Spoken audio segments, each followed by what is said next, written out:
ሰላም ጤና ይስጥልን የተከበራችሁ ተመልካቾቻችን እንደምን አላችሁ? ሳምንታዊው የፌደራል ማረሚያ ቤት ኮሚሽን የቴሌቪዥን ፕሮግራማችን ተጀምሯል። ቆይታችሁ እንዲሁም አብሮነታችሁ እስከ ፕሮግራማችን ፍጻሜ ድረስ ይሁን ዘንድ ጋብዛችኋለን።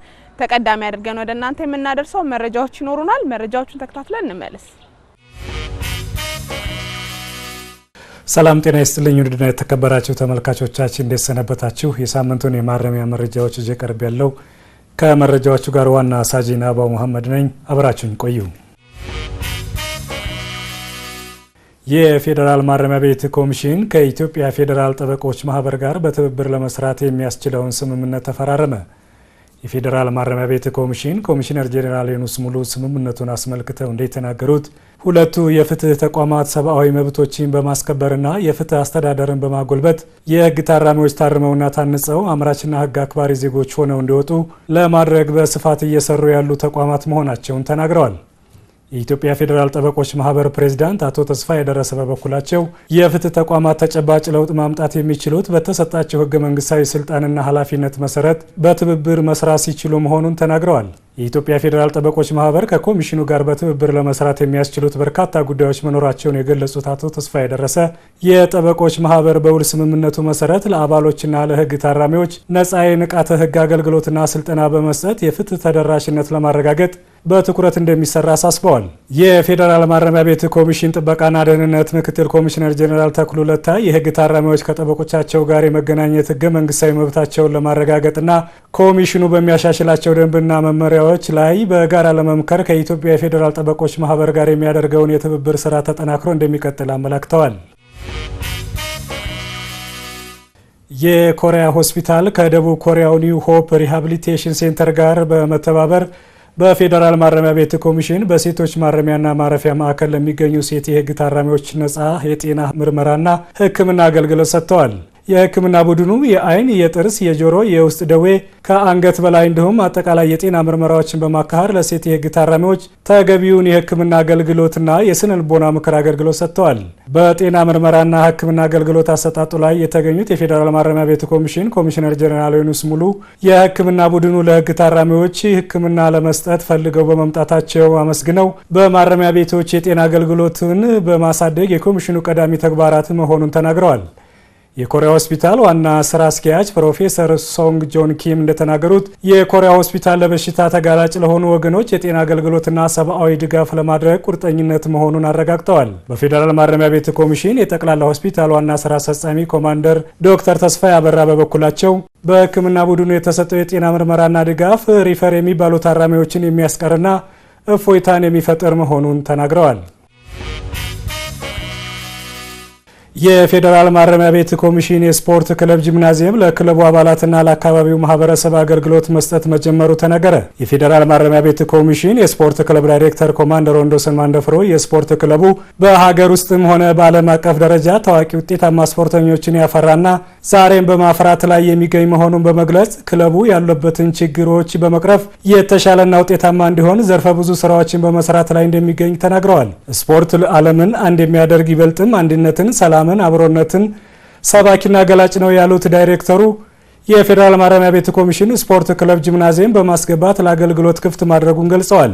የጂምናዚየሙ መከፈት ቀደም ሲል ለስፖርተኞች ይወጣ የነበረውን የጂምናዚየም ኪራይ ወጪ ከማስቀረቱን ባሻገር ለአባላትና ለአካባቢው ማህበረሰብ በተመጣጣኝ ዋጋ እንዲጠቀሙ በማድረግ ለክለቡ ተጨማሪ ገቢ ማስገባት መቻላቸውን ኮማንደር ወንዶሰን ማንደፍሮ ተናግረዋል።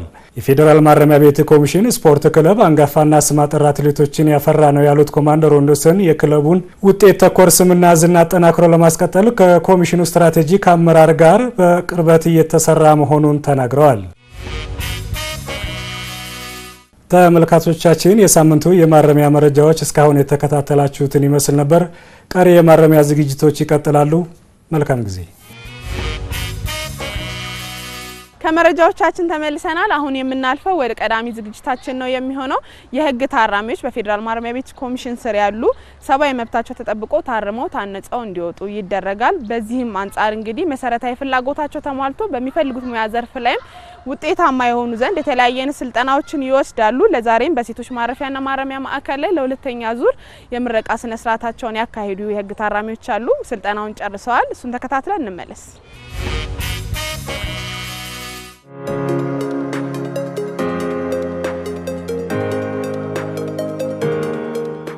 በማረሚያ ቤቶች የሚሰጥ ትምህርትና ስልጠና ታራሚዎች እውቀት፣ ሙያና መልካም ባህሪ እንዲያገኙ ከቅጣታቸው በኋላም ወደ ማህበረሰቡ ተመልሰው ፍሬያማ ዜጎች እንዲሆኑ ከፍተኛ አስተዋጽኦ ያደርጋል። ከዚህ በተጨማሪ ታራሚዎች በሰለጠኑበት ሙያ ከእርምት በኋላ የራሳቸውን ስራ እንዲፈጥሩ በማገዝ ዳግም ወንጀል ላይ እንዳይሳተፉ የራሱ አበርክቶ ይኖረዋል። የክህሎት የሙያ የልምድ ማነስ ሰዎችን ወደ ወንጀል ሊዳርግ ይችላል። እነዚህ ሰዎች ወጥተው ወደ ህብረተሰቡ በሚቀላቀሉበት ጊዜ ወንጀል ጠል እንዲሆኑ ወንጀል ጠል ሲባል ዝም ብሎ በቲዮሪ ብቻ አይደለም፣ ሰርቶ ራሳቸው ማኖር የሚችሉ እንዲሆኑ ያን ደግሞ የምናደርገው እውቀት ሲኖራቸው ክህሎት ሲኖራቸው የሚሰራ እጅና አእምሮ ይዞ ሲወጡ አትሊስት ወደ ወንጀል ከመግባት ሰርቶ ራሳቸውንም ቤተሰቦቻቸውንም ወገንንም ማስተዳደር እንዲችሉ ነው። በአጠቃላይ የቴክኒክና ሙያ በተለይ የቴክኒክና ሙያ ስልጠና ሰው የሚሰራ እጅ የሚሰራ አእምሮ ይዞ እንዲወጣና ያንን የያዘውን እውቀት ወደ ገቢ ምንጭነት እንዲቀይር፣ ወደ ህይወት እንዲቀይር፣ ወደ መተዳደሪያ እንዲቀይር ብሎም ደግሞ ከራሱ አልፎ ሌሎች ወገኖችን በእውቀቱ በክህሎቱ የሚረዱ ወገን እንዲሆኑ ነው። ማረሚያ ቤት ዋና የተቋቋመለትም ዓላማ የታረመ የታነጸ ዜጋ ወደ ህብረተሰቡ መቀላቀል አይደል? ስለዚህ የታረመ የታነጸ ታራሚ ወደ ህብረተሰቡ ለመቀላቀል ደግሞ በውስጡ ዘርፈ ብዙ ስራዎች ይሰራሉ። አንዱ የቴክኒክና ሙያ ስልጠና ነው። ስለዚህ እነዚህ የህግ ታራሚዎች ማረሚያ ቤት በቆይታቸው በሰሩት ከዚህ ቀደም በሰሩት ወንጀል ተጸጽተው አምራች ዜጋ ሆነው እንዲወጡ ልዩ ልዩ ስልጠና ማስተማር የግድ ይላል። በማረሚያ ቤት የሚሰጥ ትምህርትና ስልጠና ለማረም ማነጽ የሚሰጠውን ጥቅም መነሻ በማድረግም የፌዴራል ማረሚያ ቤት ኮሚሽን ከመደበኛ ትምህርት ጀምሮ የተለያዩ የሙያ ስልጠናዎች ለህግ ታራሚዎች ይሰጣል። በዚህ ሂደት ያለፉና በተለያዩ የቴክኒክ ስልጠና ዘርፎች ሲሰለጥኑ የቆዩ ሴት የህግ ታራሚዎችንም አስመርቋል።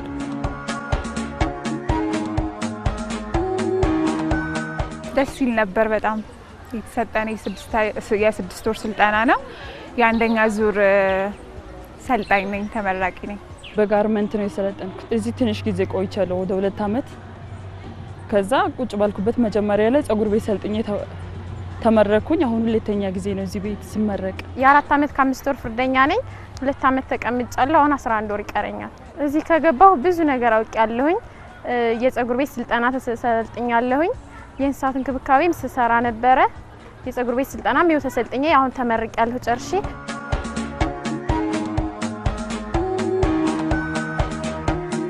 ከ3 ወር እስከ 6 እስከ 9 ወር ሲሰለጥኑ የነበሩ የህግ ታራሚ ሴት የህግ ታራሚዎች ናቸው። እነዚህ ሴት የህግ ታራሚዎች በፍላጎታቸው በልብስ ስፌት እና ፋሽን ዲዛይን፣ በጸጉር ስራ እና ኤሌክትሪክ ሙያ የሰለጠኑ ናቸው። በአጠቃላይ 108 የህግ ታራሚዎች ያው ለዛሬ ምርቃት መብቃት ችለዋል።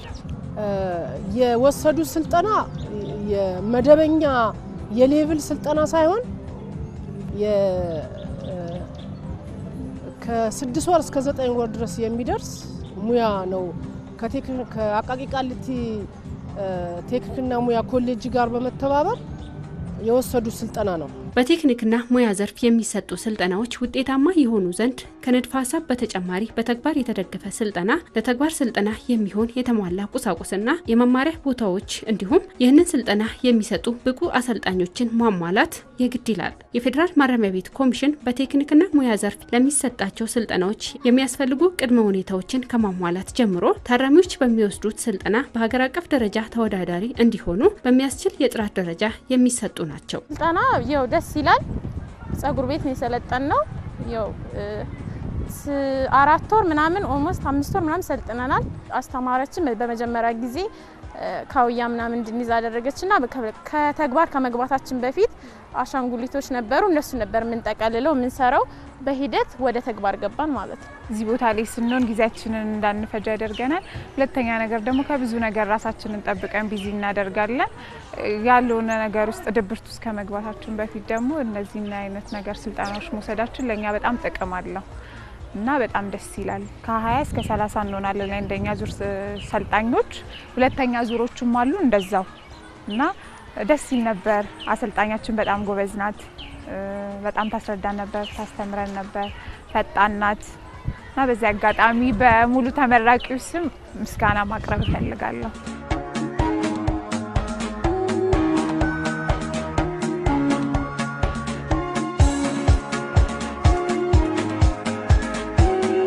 ስልጠና ሲሰጥ ቤዝ አድርገን የምናሰለጥነው ኦኤስ ነው። ስታንዳርድ አለው። ቴክኒክና ሙያ ሲያሰለጥን ካሪኩለምና ኦኤስን ቤዝ አድርጎ ስለሚያሰለጥን ሲወጡ በደንብ አስችለን ሲኦሲ እስከሚችሉበት ሌቭል ድረስ በደንብ አንድ ሰልጣኝ ማወቅ ያለበትን ሾርት ተርም ከሆነ ሾርት ተርም ሌቭል ከሆነ ሌቭል ማወቅ ያለበትን አጠናቆ ስለሚወጣ የሚቸገረው ነገር የለም። ሁሉን ነገር አጠናቆ ስለሚወጣ ማለት ነው። አጠቃላይ የምንከተለው የትምህርት ፖሊሲ የስልጠና ፖሊሲ ሀገራዊውን የስልጠና ፖሊሲ ነውና ያን ስናደርግ እንግዲህ ሀገሪቷ የምትከተለውን ስርዓተ ትምህርት አጠቃላይ ከሞጁል ጀምሮ ከመጽሐፍት ጀምሮ ከመምህራን ብቃት ጀምሮ ከአሰልጣኝ ብቃት ጀምሮ አጠቃላይ የውጪውን ስትራቴጂ ፖሊሲ ተከትለን ነው የምንሰጠውና ለዛም ነው አንዳንዴ ያው እኛ ጋር የመምህራን እጥረት በሚያጋጥሙበት ጊዜ ከውጪም ብቃት በሌላቸው ሰዎች እንዳይሰለጥኑ ከኮሌጆች ጋር የምንሰራውና ይሄንን ጥራቱን የጠበቀ ታራሚዎችም ደግሞ እንደማንኛውም ዜጋ ብቁ ዜጋ ሆኖ እንዲወጡ ደረጃውን የጠበቀ ትምህርትና ስልጠና ነው የምንሰጠውና በቀለም ትምህርቱም የትምህርት ቢሮ ነው ሁልጊዜ ኢንስፔክሽን ስራ የሚሰራው ክትትሉን ቁጥጥሩን ድጋፉን የሚያደርገውና ይሄን በተመሳሳይ መልኩ በኮሌጅ ዙሪያም እየሰራን እንገኛለን። ከአንደኛ ክፍል እስከ 12ኛ ክፍል አለ አጫጭር ቴክኒክና ሙያ ስልጠና ይሰጣል። ከሌቭል ጀምሮም ስልጠና ይሰጣል። ስለዚህ እሱን የሚሰራ የትምህርትና ስልጠና ዲፓርትመንት አለ። ይሄ ዲፓርትመንት በራሱ በማቴሪያልም በሰው ኃይልም በሰውም ጭምር የግድ ነው ማደራጀት። እንደዚህ ካላደራጀሽ በቴክኒክና ሙያ ስልጠና ማዕከል እውቅና ማታገኝ። እውቅና ለማግኘት እነዚህ ነገሮች አደራጅተሽ የሚያሰለጥን መምህር አዘጋጅተሽ የምታሰለጥኝበት ማቴሪያል አዘጋጅተሽ ተማሪው ደግሞ እንዳለ በትምህርቱም በሁሉም ነገር ራሱን የበቃ ተማሪ እንዳለም አሳይተሽ ጭምር ስለሆነ እውቅናው የምታገኘው እነዚህ ነገሮች ለማረሚያ ቤት ዋናው ኮሩ ስራው ስለሆነ የግድ ነው እነዚህ ማሟላት። ኮሚሽኑ ለህግ ታራሚዎች የሚሰጡ ስልጠናዎች የጥራት ደረጃውን የጠበቀ እንዲሆንና በስልጠና ሂደት የሚፈጠሩ ክፍተቶችን ለማሟላት ስልጠናው በሚሰጥባቸው ማዕከላት አካባቢ ከሚገኙ ከፍተኛ የትምህርትና ስልጠና ተቋማት ጋር በጋራ ይሰራል። በኤሌክትሪክ ሲቲ በጸጉር ሙያና በጋርመንት የልብስ ስፌት ዘርፍ ስልጠና ሲከታተሉ ለነበሩ የህግ ታራሚዎች የስልጠና ሂደትም የአቃቂ ቃሊቲ ቴክኒክና ሙያ ኮሌጅ የተለያዩ ድጋፎችን አድርጓል። አቃቂ ፖሊቴክኒክ ኮሌጅ በርካታ እገዛዎችን ያደርግልናል። አሁንም እያደረገልን ነው። ከዚህ በፊትም በርካታ እገዛዎችን ሲያደርግልን ነበር። እነዚህን ሴት የህግ ታራሚዎች የመምህራን እጥረት በሚያጋጥመን ጊዜ መምህራን በመመደብ ብቁ አሰልጣኞችን እየመደበ እንዲከታተሉ በማድረግ ከዛም በተጨማሪ ከሰለጠኑ በኋላ ስልጠናቸውን ካጠናቀቁ በኋላ ሰርቲፊኬት ይሰጥልናል። ሲኦሲም እንዲመዘኑ ድጋፍ ያደርግልናልና እየሰራን ያለነው ከአቃቂ ፖሊቴክኒክ ኮሌጅ እንዲሁም ከነገዋ ሴቶች ተቋም ጋርም እየሰራን እንገኛለን። በሁለት ዙር ነው ይሄ ስልጠና የተካሄደው። ሰልጣኞቹ ደግሞ 108 ሰልጣኞች ናቸው። ይሄ በጸጉር ስራ፣ በቤዚክ ኤሌክትሪክ እና በልብስ ስፌት ማለት ነው። ስለዚህ እኛ ደግሞ እነዚህ ሙያዎች በኮሌጅ ውስጥ የተለያዩ ሙያዎች አሉ። ፌደራሉ ወይም ደግሞ ማረሚያ ቤቱ ይሄን እንደዚህ ሙያ ባለቤት ወይም አሰልጣኞች እንፈልጋለን ሲለን እየመደብን አብረን እንሰራለን ማለት ነው። የማሳለፍ ምጣኔው ከሌላው ኮሌጅ የተሻለ እስከ 98 እስከ 95% ተማሪዎቻችን ወይም ሰልጣኞቻችን ያልፋሉ። ስለዚህ የተለየ ነገር የለውም።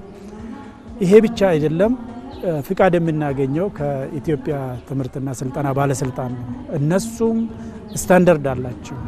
አንድን ትምህርት ተቋም በደረጃ በአጫጭር ስልጠና ፍቃድ ለመስጠት የራሳቸው መስፈርት አላቸው። ያንን መስፈርት አሟልተን ስንገኝ ነው ፍቃዱን የሚሰጡንና በዛ ደረጃ ውስጥ ይሄንን ሁሉ ደረጃ ውስጥ አልፎ የሚመረቁ ታራሚዎች ናቸው።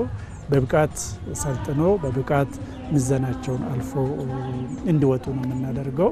ምናልባት ከዚህ በተለየ ሁኔታ ደግሞ የስልጠና ስርዓቱ ራሱ 30% ቲዮሪ 30% ደግሞ ኢንዱስትሪ ማለት ወርክሾፕ ውስጥ ከዛ ውጪ ኢንዱስትሪ ላይ ደግሞ 40% ሆነ ያሳልፋሉና በዚህ አግባብ ውስጥ የሚያልፉ የህግ ታራሚዎችን ነው ዛሬ እያስመረቅ የምንገኘው።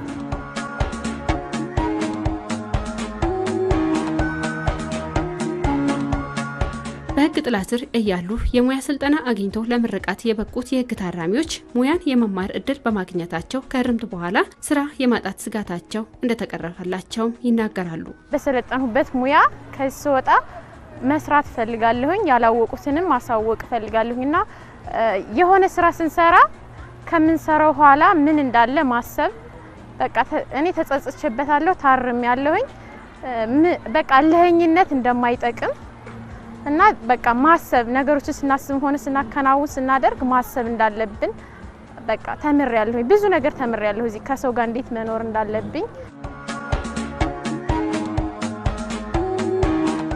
የቀለም ትምህርት አለ፣ የተለያዩ ብዙ ሙያዎች አሉ። እኛ ካወቅነው ማረሚያ ቤት ሳይሆን ትምህርት ቤት ነው። ካላወቅነው ግን ዝም ብለን ቁጭ ምንል ከሆነ ማናስብ ከሆነ ማረሚያ ቤት ይሆንብናል። ግን በጣም ብዙ ነገር ምንማረው ነገር አለ እዚህ በቃ ከሰው ጋር እንዴት መኖር እንዳለብን ከማህበረሰብ ጋር እንዴት መግባባት እንዳለብን ብዙ ነገር ተምረናል።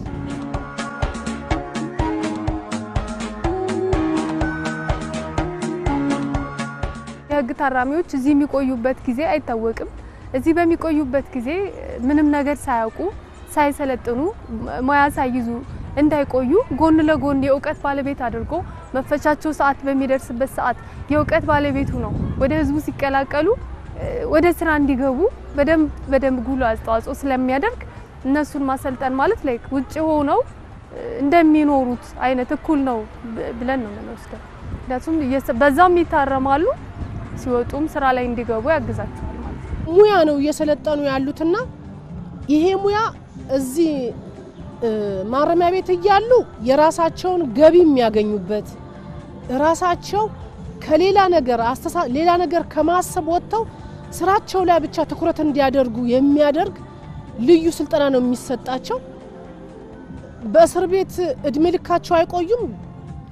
ስራቸው ሲጨርሱ ወደ ህብረተሰቡ ይቀላቀላሉ።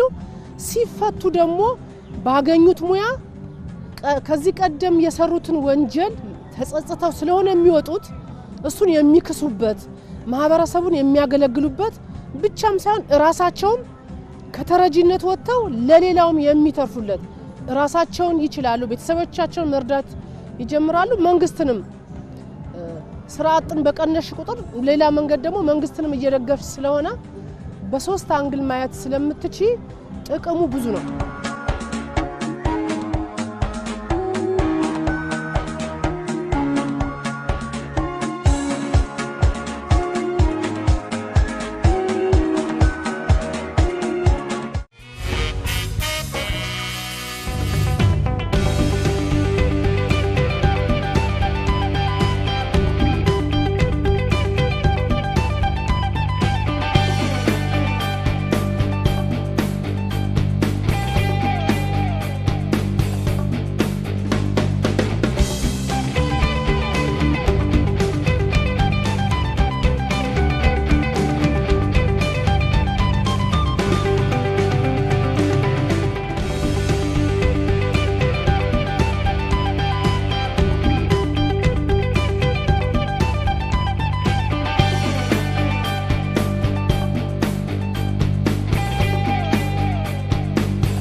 ምርጫችሁን የፌዴራል ማረሚያ ቤት ኮሚሽን የቴሌቪዥን ፕሮግራምን አድርጋችሁ እየተከታተላችሁን ስላላችሁ እጅግ አድርገን እናመሰግናለን።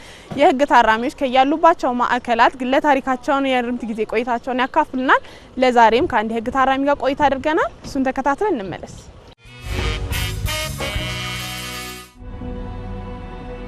በሀገራችን ብሎም በዓለም ዙሪያ ባሉ ማረሚያ ቤቶች ውስጥ የሚገኙ የህግ ታራሚዎች ማረሚያ ቤት ለመገኘታቸው የየራሳቸው ምክንያት ይኖራቸዋል። እኔ ስሜ አዳኔ ታደሰ እባላለሁ።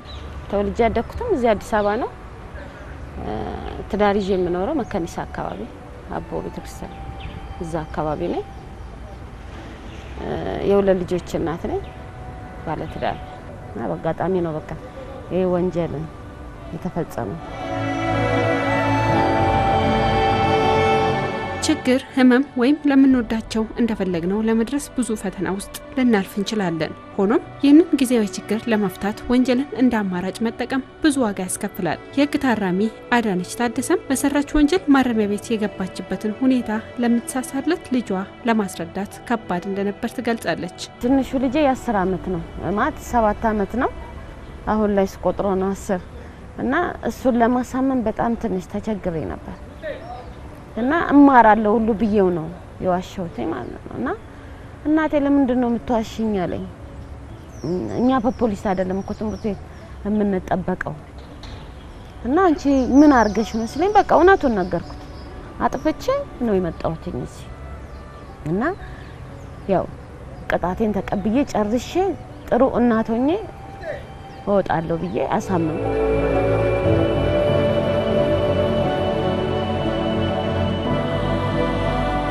ለኔ በጣም ጨልሞብኝ ነበር ማለት ተስፋ መቁረጥ።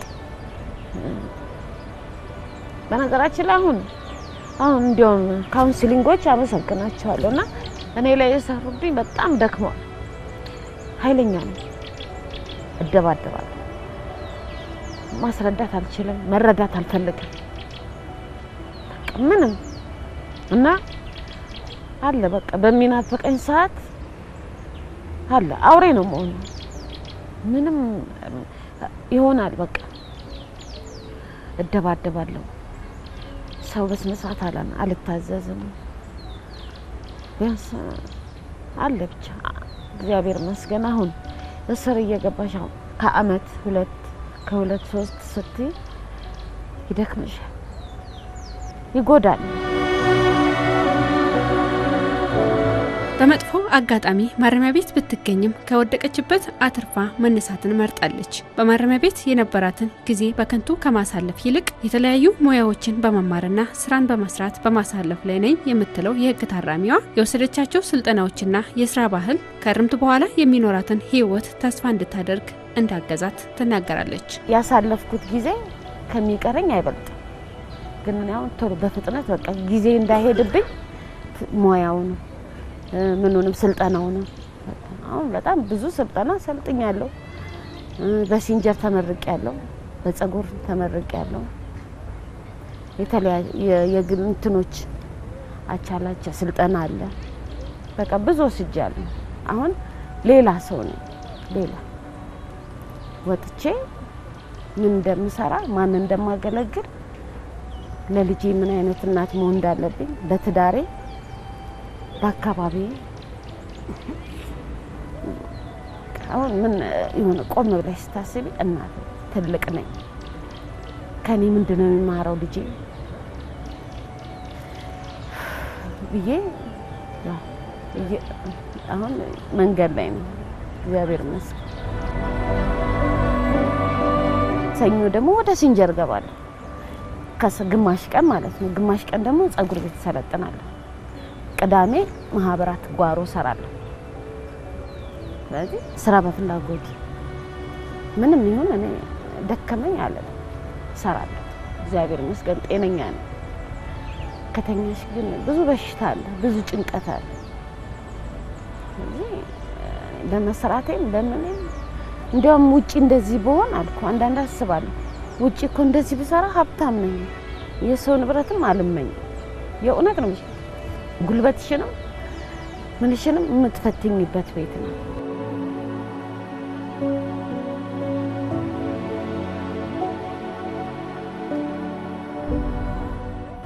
እሁድ ነው እረፍቴ። እሁድ ማህበራት እሰራለሁ። ለልጅ የሚያስፈልገውን ነገር ከዚህ እየገዛው እልካለሁ። ብዙ እድል ለኔ ብዙ እድል አማርጬ መስራት የምችል ነኝ። ወጥቼ ማህበረሰቡን ቤተሰቦቼን ምራዳ በቂ ሙያ አለኝ። ጋርመንት አለኝ፣ ጋርመንት ይሄንን የለበስነው የቀጠሮ ቱታ እንሰራለን። በዚህ ሰዓት ላይ አሁን ጋርመንት ስንት ነው የሚከፈለው? ጸጉር ቤትም እንደዛ ትላንትና ተመራቂ ነበርኩኝ። በቃ እግዚአብሔር ይመስገን በማህበራትም የቆጠብኩም ነው። ግማሹ ለልጄ ግማሹን ቁጠባ እያደረኩ ነው። በዛች ወጥተሽ እንኳን የሆነሽ ነገር ሰል አሪፍ ነው ብዬ አስባለሁ። እኔ እንደዛ ነው ማስበው።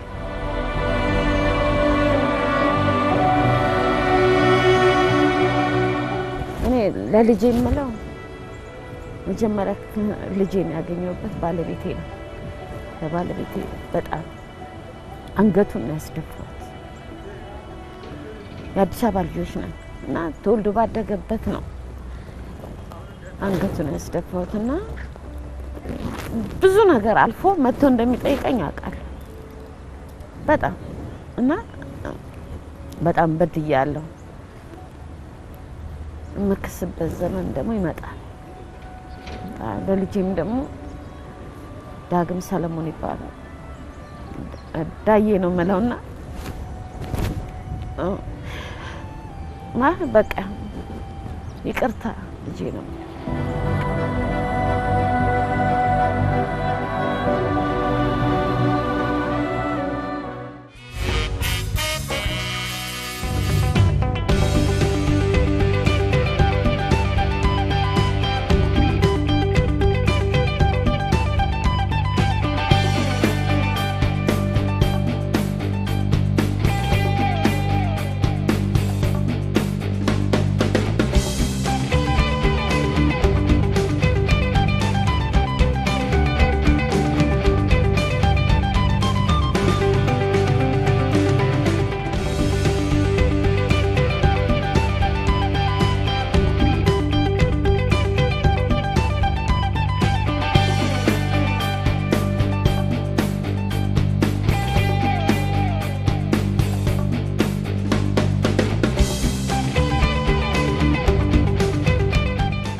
ሳምንታዊው የፌዴራል ማረሚያ ቤት የቴሌቪዥን ፕሮግራማችንን እስከ ፕሮግራማችን ፍጻሜ ድረስ እየተከታተላችሁን ስለቆያችሁ እጅግ አድርገን እናመሰግናለን። ቀጣይ ሳምንት እንዲሁ በሌሎች ዝግጅቶች መልሰን እንገናኛለን። ለዛሬ አብቅተናል። ፕሮግራሙን እየመራው አብሬያችሁ ቆይታ ያደረኩት እኔ ኮንስታብል ቅድስት ጸጋዬ ነበርኩኝ። ቸርን ሰንብት።